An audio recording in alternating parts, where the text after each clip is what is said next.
Well, it's the other way of communication. It's the opposite way of communication. You Right. know, when you pray, you're speaking to God. When you're studying the Torah, you're remaining quiet and letting Him speak to you. So it's the two-way relationship. And I would even venture to say that when you're in a state of like musical worship, that's still you doing most of the talking.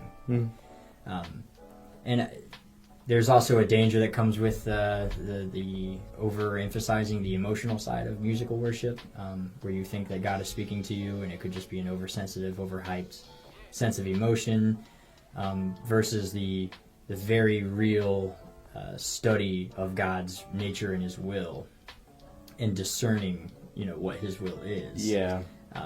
And not following your heart, but rather, leading yourself down the right path. And so.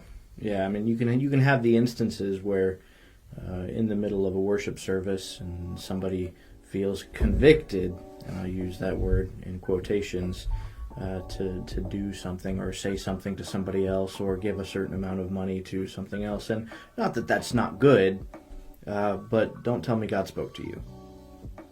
Yeah, that's not really the same. That could certainly happen. It could certainly happen. It's not to say that it can't, but yeah, I would say that what the Scripture says, that's God speaking. Right? So maybe being felt led in a certain direction is a better way of saying that.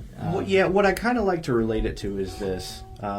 Anybody who's watched Ghost Hunters and the paranormal investigation shows, or if you've ever looked into paranormal investigation at all, they actually are very aware of the power of suggestion.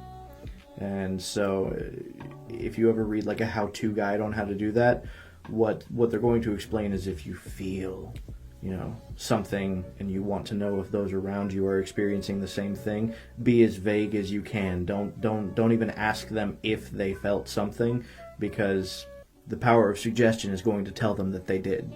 I know magicians use the same trick. Actually. Exactly. They call it forcing a card, though.